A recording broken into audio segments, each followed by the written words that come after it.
Eu habito no esconderijo do Altíssimo e descanso na sombra do Senhor. Pois Ele é o meu Deus e o meu refúgio, a minha fortaleza, e nele confiarei. Ele me livrará do laço do passarinheiro e da peste perniciosa. Ele me cobrirá com suas penas, debaixo de suas asas estarei seguro, a sua verdade é meu escudo e broquel. Não temerei espanto noturno, nem seta que voe de dia, nem peste que ande na escuridão, e nem mortandade que assola ao meio-dia. 1000 cairão ao meu lado, e 10.000 à minha direita, mas eu não serei atingido. Somente com os meus olhos olharei e verei a recompensa dos ímpios. Porque tu, ó Senhor, és o meu refúgio, o Deus Altíssimo é a minha habitação. Nenhum mal me sucederá, nem praga alguma chegará à minha tenda. Porque a seus anjos dará ordem a meu respeito, para me guardarem em todos os meus caminhos. Eles me sustentarão nas suas mãos, para que eu não tropece com meu pé em pedra. Pisarei o leão e a áspide, e esmagarei debaixo dos meus pés o filho do leão e a serpente. Eu amo ao Senhor de todo o meu coração, por isso ele me livrará, em alto retiro ele me colocará, porque eu conheço o seu nome. Eu clamarei e ele me responderá. Estará comigo na angústia e me livrará e me revestirá de honra. Ele vai me dar vida abundante e me mostrará a sua salvação. Bem, o Espírito de Deus está aqui, operando em nossos corações,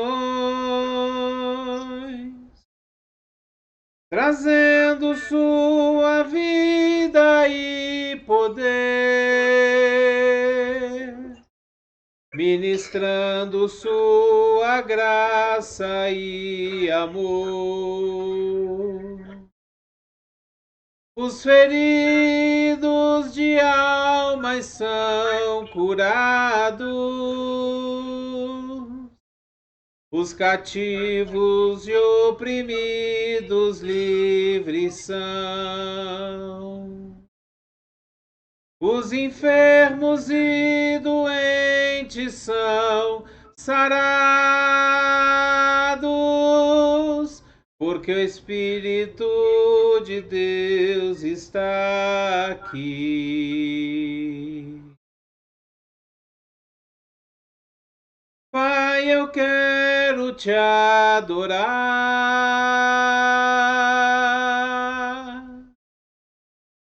em espírito e em verdade.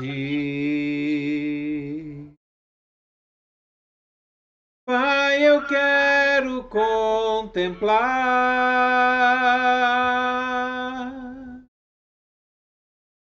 tua glória e majestade, não apenas nos átrios ou no santo lugar. Eu quero te entronizar entre os querubins. Oh, leva-me à sala do trono, pelo novo e lindo caminho, pelo sangue de Jesus, eterno sumo sacerdote.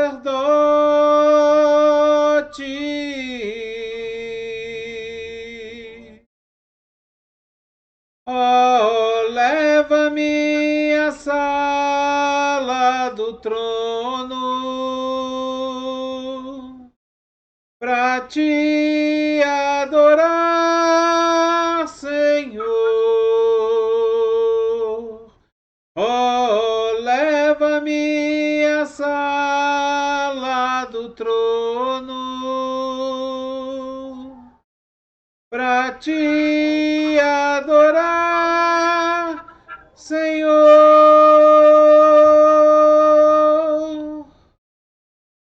Filipenses 1:6, ele diz assim: estou convencido de que aquele que começou a boa obra em vocês vai completá-la até o dia de Cristo Jesus. Amém.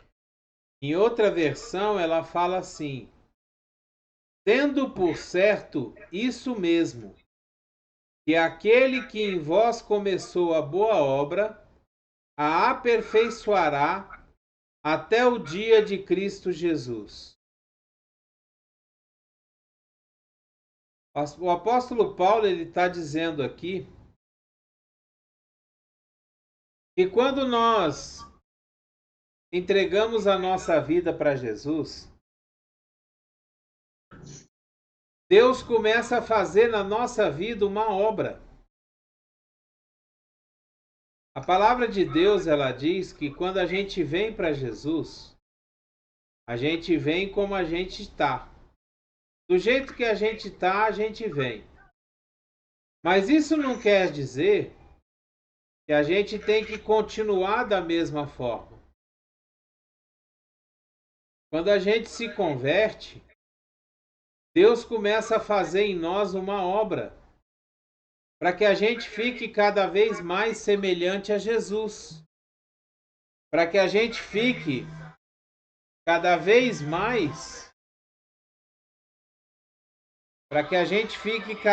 mais parecido com Jesus.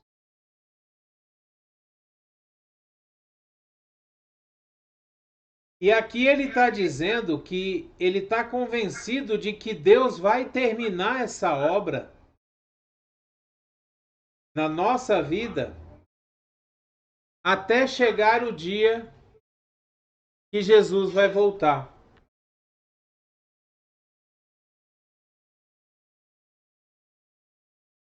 E é isso que Deus está fazendo com a gente hoje.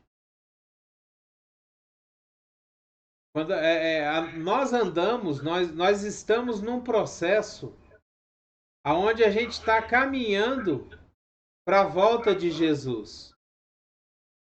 Aonde nós estamos caminhando para aquilo que Jesus começou a fazer por nós lá na cruz do Calvário, perdoando os nossos pecados, derramando o seu sangue para nos perdoar. E dia após dia, a gente vem sendo trabalhado, sendo limpo, aprendendo cada vez mais, para que a gente se torne cada vez mais parecidos com Jesus.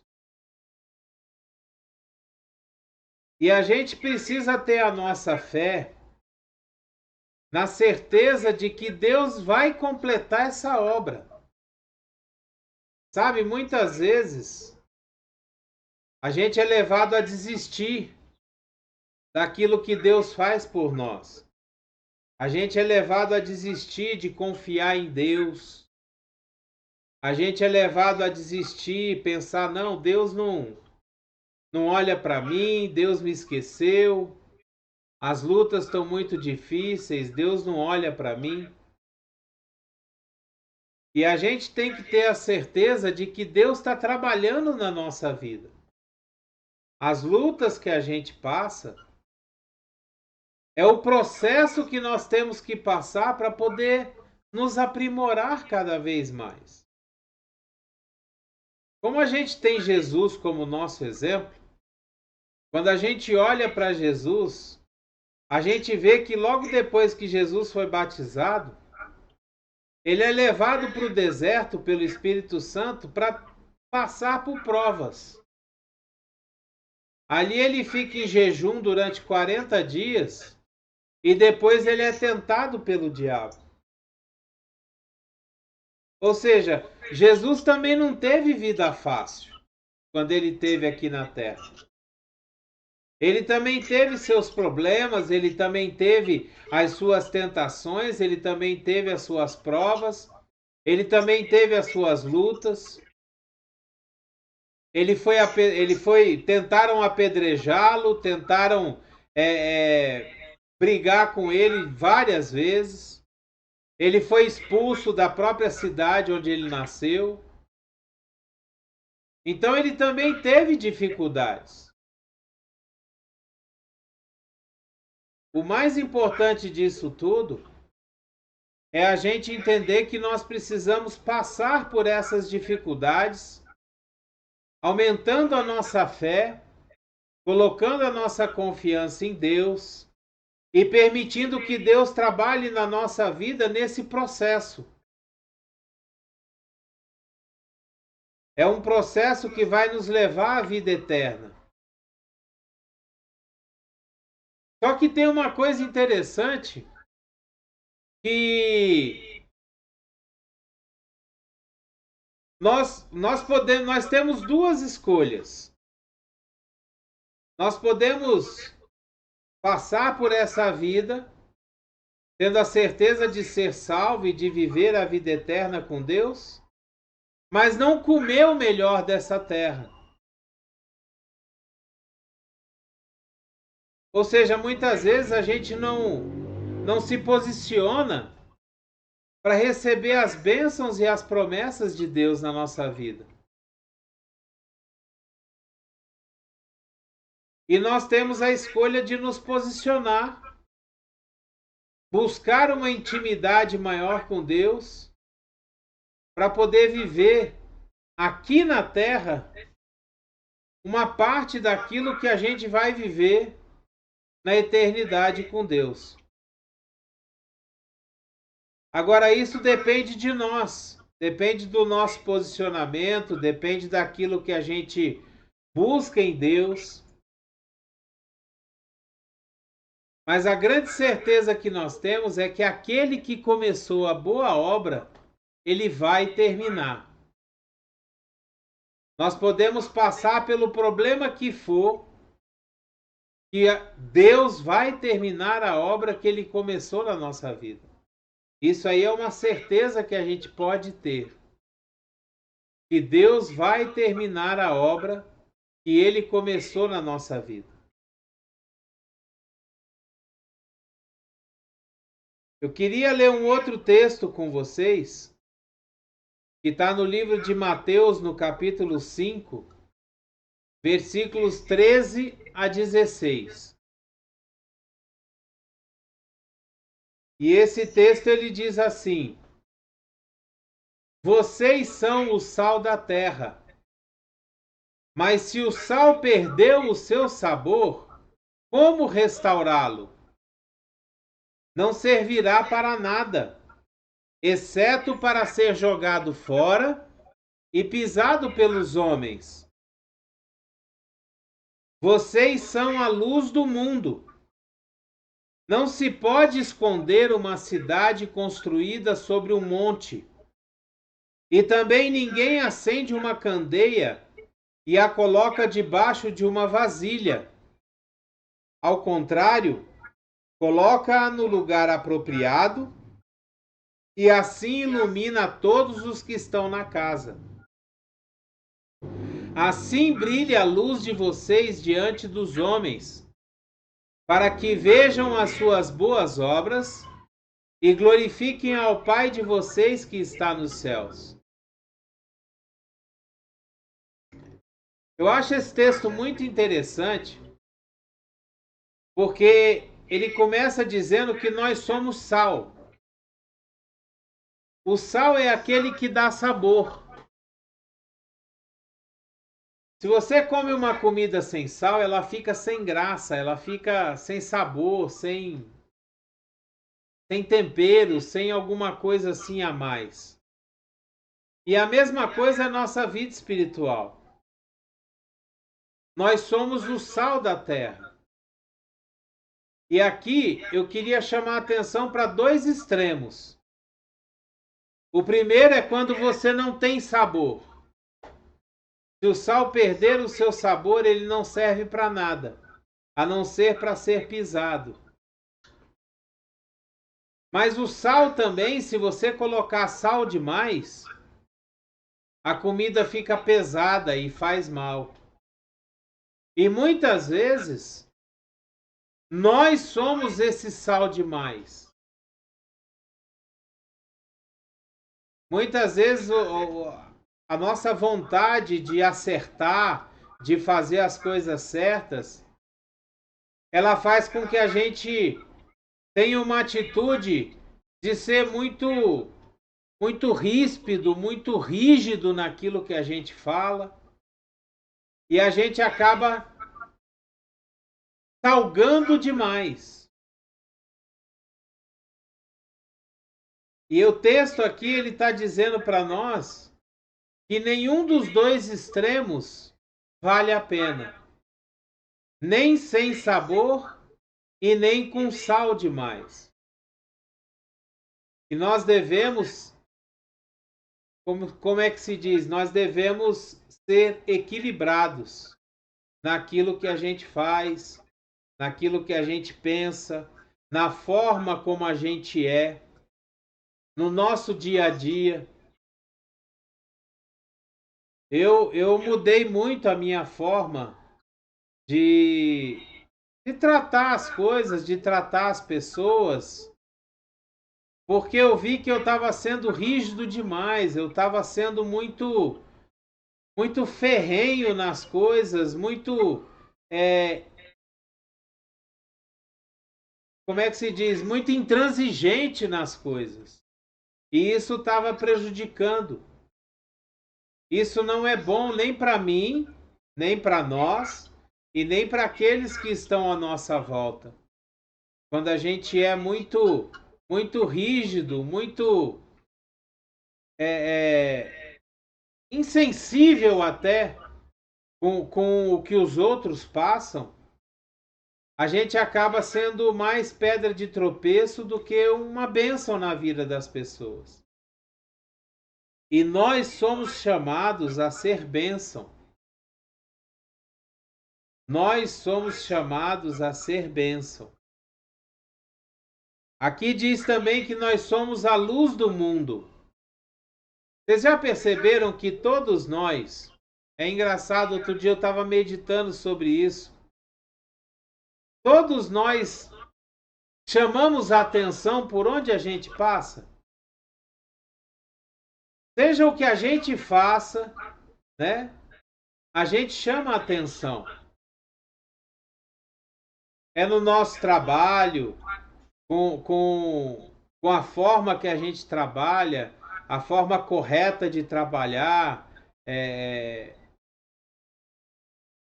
seja em casa, na nossa vida, o jeito que a gente vive, as coisas que a gente faz, as pessoas estão sempre olhando para nós. Do mesmo jeito que uma luz, do mesmo jeito que um abajur, as pessoas buscam essa luz como direção. E muitas vezes nós não percebemos que as pessoas estão imitando o que a gente faz. Muitas vezes a gente não percebe que as pessoas olham para nós e elas se espelham naquilo que a gente faz. É por isso que sobre a nossa vida, muitas vezes tem tanta inveja. É por isso que na nossa vida, muitas vezes, tem tanto peso, porque as pessoas elas olham para aquilo que nós estamos fazendo e elas querem ter aquilo que nós temos, querem ser aquilo que nós somos, querem tratar as coisas como nós tratamos. Então nós acabamos sendo luz no meio da onde nós estamos. Seja no nosso trabalho, seja em casa, seja na igreja ou em qualquer lugar que a gente esteja, a gente acaba sendo exemplo, a gente acaba sendo luz, a gente acaba sendo observado. Sabe, outro dia eu escutei uma coisa que eu achei muito interessante. O simples fato de nós fazermos as coisas certas, você pode não falar nada, você pode não demonstrar nada, mas o simples fato de você fazer a coisa certa já aponta para as pessoas o erro delas. E isso gera raiva, isso gera inveja, isso gera perseguição. O simples fato de você chegar no seu trabalho, se dedicar ao seu trabalho, ser um bom funcionário, já mostra para outra pessoa que não faz a mesma coisa o erro dela. O seu sucesso mostra o fracasso do outro. E é por isso que nós somos perseguidos, é por isso que nós somos, muitas vezes, as pessoas brigam com a gente ou ficam encontrando motivos para nos atrapalhar, alguma coisa nesse sentido. Então, eu vejo que isso para nós tem que ser motivo de alegria. Por quê? Porque nós estamos no caminho certo, nós estamos incomodando aquilo que é errado. E é assim que o Espírito Santo quer que a gente faça. Que a gente ande correto, independente de onde a gente esteja. As pessoas olham, por exemplo, para Harriet e vê as filhas dela criadas, a vida dela nos eixos, né? É lógico que não está assim às mil maravilhas, porque tem problemas, passa por problemas como todo mundo, mas as pessoas olham e falam: olha, ela conseguiu, ela é uma vitoriosa. As pessoas olham para a vida da Estela e vê que a Estela está conseguindo. Aos poucos, a Estela está conseguindo vencer, está conseguindo cuidar da Bibi, está conseguindo ir adiante. As pessoas olham para a vida do Harrison, da Daisy, da Marcela, do Davi e veem que eles estão caminhando, que está tudo bem. Olha para a vida da Esther e vê que a Esther está se esforçando, está fazendo por onde, está indo atrás, está correndo atrás e vai vencer. Porque todos aqueles que andam corretamente vão vencer. Todos aqueles que são sal, todos aqueles que são luz, vão vencer.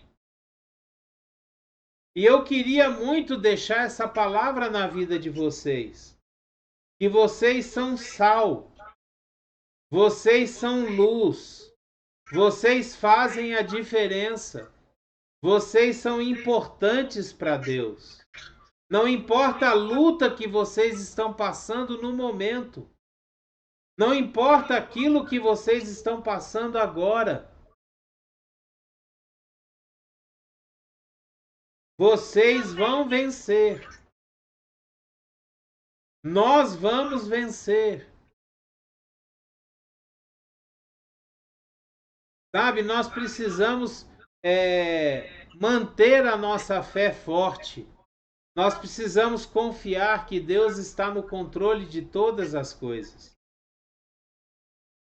Nós precisamos confiar que aquilo que nós estamos passando hoje é um processo para as bênçãos que Deus vai derramar na nossa vida. Mas nós precisamos também nos posicionar para receber essa bênção. Hoje eu coloquei um vídeo rapidinho e nesse vídeo eu disse o seguinte: Deus não vai fazer por nós aquilo que nós podemos fazer. O que nós podemos fazer, nós temos que fazer. Deus só vai fazer o que é impossível. Deus só faz por nós o que é milagre. Deus só faz por nós aquilo que nós não podemos fazer.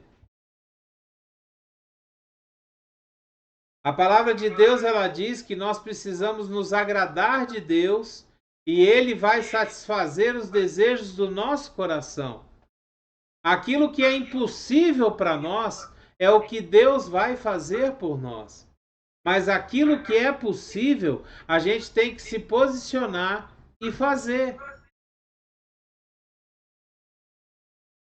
Buscar a Deus, orar, estar diante de Deus, buscando uma intimidade com Ele, com o Espírito Santo, permitir que o Espírito Santo guie a nossa vida.